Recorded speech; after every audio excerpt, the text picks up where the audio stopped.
নমস্কার, শুভ নববর্ষ। আজ আমাদের বাংলা বছর শুরুর দিন পয়লা বৈশাখ। আর এই পয়লা বৈশাখ হিসেবে আমাদের হিন্দু বাঙালি বাড়িতে বিশেষ ধরনের সব খাওয়া দাওয়ার চল আছে। তো একটি বিশেষ দুপুরবেলার আহার্যের কথা বলি, যেটা আজকাল আর বিশেষ দেখা যায় না। আমাদের ছোটবেলায় আমরা উত্তর কলকাতায় দেখেছি। সেটা হলো এই যে সকালবেলায় মধ্যাহ্ন ভোজে একটু লাল আমন ধানের থেকে তৈরি করা চালের পান্তা ভাত, তার সঙ্গে কলাইয়ের ডাল বা বিউলির ডাল, সেই ডাল বেটে বড়া, ঝুরঝুরে আলু ভাজা, রুচি অনুযায়ী পটল ভাজাও থাকতে পারে, শুকনো লঙ্কা পোড়া আর কচি আমের ঝোল। শরীর একদম ঠান্ডা হয়ে যাবে। পয়লা বৈশাখে চিংড়ি মাছের মালাইকারি ঠিক আছে, রাত্রিরে দেখা যাবে, দুপুরবেলায় এই আহার্যটা হতেই পারে, তাই না?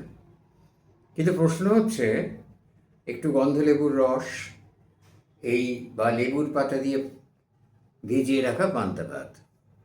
কিন্তু প্রশ্ন হচ্ছে যে এই উপলক্ষে মধ্যমণির জায়গা নেবে ওই শুকনো লঙ্কা পোড়াটা। খুব ভালো জাতের লঙ্কা, শুকনো লঙ্কা কিনে পোড়াতে হবে। অনেকে লাল কাঁচা লঙ্কাও খান, তাতে আমার আপত্তি নেই, সেটা করা যাবে। কিন্তু এখন প্রশ্ন হচ্ছে যে লঙ্কা এই জিনিসটা বাঙালি তো নয়, ভারতীয়ও নয়। এই ব্যাপারটা কি আমরা জানি? লঙ্কা গরিবের পাতের খাদ্য। পান্তা ভাতে একটু নুন, একটু লঙ্কা, এক গাঁট তেঁতুল দিয়ে খেয়ে সকালে আমাদের কৃষিকাজ করেন যারা, তারা মাঠে চলে যান। এত ভাতা টাতা তো পান না, ওসব তো কাগজে কলমে। সারাদিন হাড়ভাঙা পরিশ্রমে কাজ করেন, এটাই তাদের আহার্য। তো লঙ্কা ছাড়া ভাবতে পারেন না। যে সমস্ত বিহারি শ্রমিকেরা ছাতু মেখে খান, তারা লঙ্কাটা তাদের মাস্ট। তেঁতুল আর লঙ্কা। তেঁতুল সম্বন্ধে সাবধানবাণী আছে আয়ুর্বেদে, প্রাণদায়িনী যমদূতিকা, সুতরাং খুব সীমিত প্রয়োগ। আর লঙ্কা কিন্তু এদেশে ছিল না। তাহলে লঙ্কা, আমরা চণ্ডীমঙ্গল কাব্যে মরিচের কথা পাই। মরিচ বলতে মির্চি নয়, লঙ্কা নয়। ঝাল দেয়া হতো গোলমরিচ, শামরিচ আর পিপুল। পিপুল এক ধরনের লম্বা লম্বা এরম দণ্ডের মতো ফল, যার আয়ুর্বেদিক মূল্য অসাধারণ। সর্দি কাশি সবাইতেই খাওয়া যায়। এই পিপুল গুঁড়ো করে একটা বুনো সোঁদা গন্ধের স্বাদ আছে, গন্ধ আছে পিপুলে। তরকারিতে একটা অন্য মাত্রা যুক্ত হয় পিপুল দিয়ে ঝাল দিলে। আর গোলমরিচ, এছাড়াও অন্যান্য জিনিস, দারচিনি ইত্যাদি উগ্র ব্যাপারগুলো আছে, সেগুলো আলোচনার মধ্যে আনছি না। যাই হোক, তো এই দিয়ে ঝাল দিত তখনকার মানুষেরা। তাহলে লঙ্কা কবে এলো আমাদের দেশে? এর জন্মভূমি দক্ষিণ আমেরিকা। পর্তুগিজ নাবিকদের হাত ধরে 1500 শতাব্দীতে ভারতে আসে, বা মতান্তরে ব্রাজিলের থেকে ভারতে আসে পর্তুগিজরা। পর্তুগিজেরা গোয়া বন্দরে প্রথম লঙ্কা নিয়ে আসে 1493 সালে। খ্রিস্টোফার কলম্বাস লঙ্কা আমেরিকা থেকে ইউরোপে নিয়ে যান, দক্ষিণ আমেরিকা থেকে ইউরোপে নিয়ে যান। ভারতে লঙ্কার আগমনের আগে পিপুল, গোলমরিচ, দারুচিনি ঝাল হিসেবে ব্যবহার করা হতো। গোলমরিচ, দারুচিনি খুব একটা ঝাল নয়, যাই হোক, তবে একটু ঝাঁঝ আছে। লঙ্কা নূতন হয় শুরুর দিকে, আবার এই একটা আছে জানেন তো, সব কিছু অশাস্ত্রীয়। কি যে শাস্ত্রীয়! আরে মশাই, রসগোল্লা পর্যন্ত রিফিউজ করেছিল। যখন প্রথম শালপাতা এলো, শালপাতার পাতা থেকে শালপাতায় প্যাক করা কলাপাতা পদ্মপাতায় না করে রিফিউজ করেছিল বাঙালি সোসাইটি, বলে না, অশুদ্ধ হয়ে যাচ্ছে, ছানা ফুটিয়ে রসগোল্লা। যাকে তো লঙ্কাকেও প্রথমে বললো যে না, এই লঙ্কা খাওয়া যাবে না, এটা অনিয়ম, এটা একেবারেই গ্রহণ করা যাবে না, যে খাবে তাকে অনিয়মকারী ভাবতেন তারা। লঙ্কা 1000 বছর মেক্সিকোর আদিবাস, আর শুকনো লঙ্কা তৈরি করেছিল মেক্সিকানরাই, লঙ্কা রেখে দেওয়ার জন্য শুকিয়ে তৈরি করা। গোলমরিচ 4000 বছরের প্রাচীন একটা ভারতীয় খাদ্য। গোলমরিচের জন্য ভারতবর্ষ পরাধীন হয়েছিল, এটা ভুললে চলবে না। কেননা সাহেবদের দেশে গোলমরিচ উৎপন্ন হয় না, অনেক কিছু হয়, গোলমরিচ হয় না। আর গোলমরিচ মাংস দীর্ঘদিন সংরক্ষিত রাখতে, সুস্বাদু রাখতে, সুগন্ধি রাখতে গোলমরিচের প্রয়োজন অসাধারণ।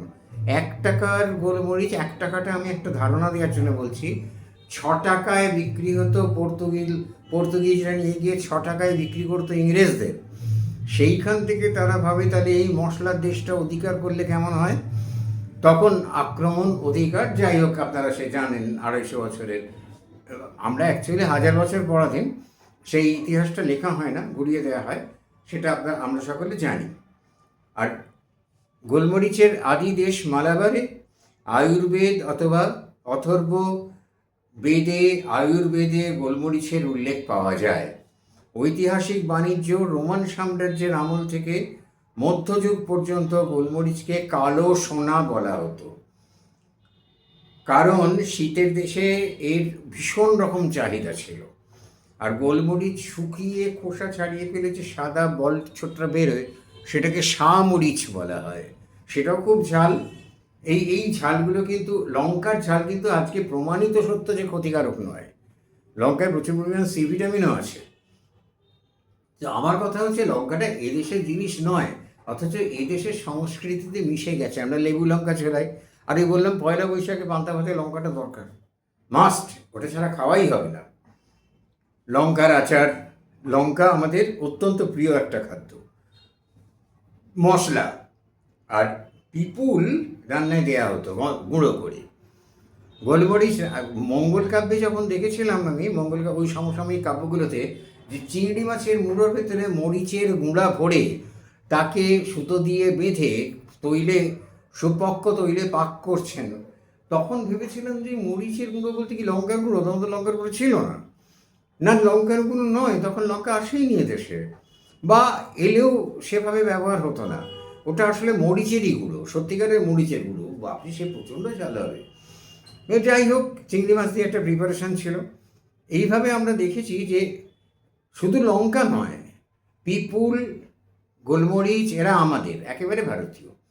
গোলমরিচের জন্য ভারত পরাধীন হয়েছিল। পিপুল সকালবেলা উঠে যাতে সর্দির ধাত, তারা যদি পিপুলের গুঁড়ো, মধু আর একটু গোলমরিচ দিয়ে প্লেটের ওপর মেরে নিয়ে জিভ দিয়ে চেটে খান খালি পেটে, মানে ম্যাজিকের মতো ফল পাবেন।